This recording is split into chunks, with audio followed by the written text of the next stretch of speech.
Em regra, quem comete uma intervenção em área de preservação permanente enquadra no crime do artigo 48 da Lei 9.605, que é a Lei de Crimes Ambientais. O crime é impedir ou dificultar a regeneração de florestas e demais formas de vegetação.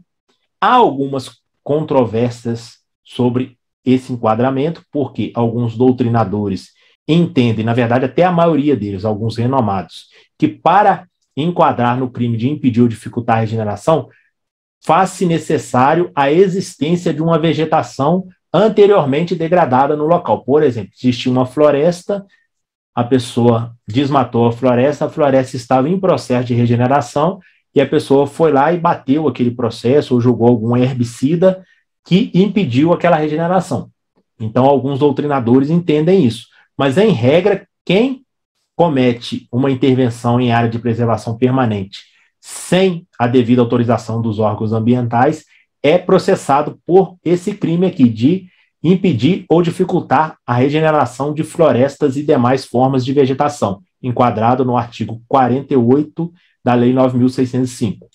Se a intervenção ela for a menos de 15 metros do curso d'água, pode ser enquadrado também no crime do artigo 64, que é promover construção em solo não edificável. Tanto a Lei 6766, que é a lei que define os critérios para o parcelamento de solo, como o novo Código Florestal, tipificam como solo não edificável uma margem de 15 metros a partir do curso d'água.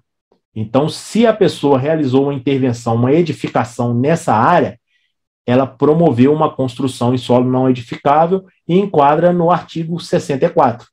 Eu já vi muito o Ministério Público processar nesse artigo 60 também, quem construir, reformar, ampliar, instalar ou fazer funcionar atividades potencialmente poluidoras, em regra não enquadra, esse enquadramento ele é errôneo, porque as atividades potencialmente poluidoras necessitam uma norma complementar para estabelecer quais são as atividades potencialmente poluidoras. Por exemplo, no estado de Minas Gerais, a DN 217, DN do Conselho Estadual de Meio Ambiente, estabelece quais são as atividades potencialmente poluidoras no estado.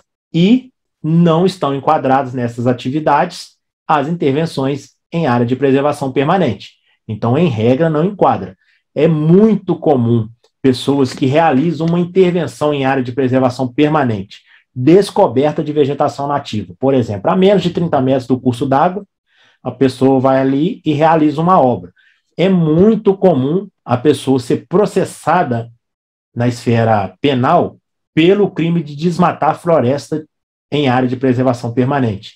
Eu participo de audiências diretas, de fiscalizações que eu faço, e já foram várias vezes, só dando um adendo aí, esses crimes, tanto do artigo 48, quanto do artigo 64, quanto do artigo 60, eles são crimes de menor potencial ofensivo, cuja pena máxima não ultrapassa 2 anos. Então, eles são julgados no juizado especial.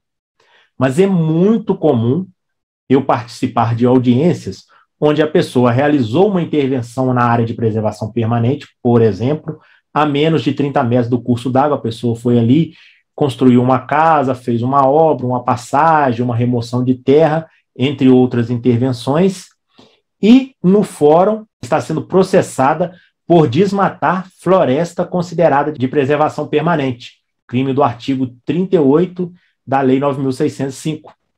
Não enquadra, porque não tinha floresta no local. E o que eu acho mais engraçado, que na audiência, até hoje, nenhum advogado me perguntou, como eu fui o fiscal, eu sou a principal testemunha do caso, do crime, da intervenção, né? E até hoje não ocorreu de nenhum advogado me fazer a pergunta mais básica possível. Tinha floresta no local? Logicamente que eu iria responder que não. Então, se não tem floresta, não tem o crime, não tem o elemento do crime, que é a floresta. Como que você vai ser condenado por desmatar uma floresta de preservação permanente se não existia floresta no local? E é muito comum acontecer isso, e nas audiências, nenhum advogado, nenhum defensor faz essa pergunta.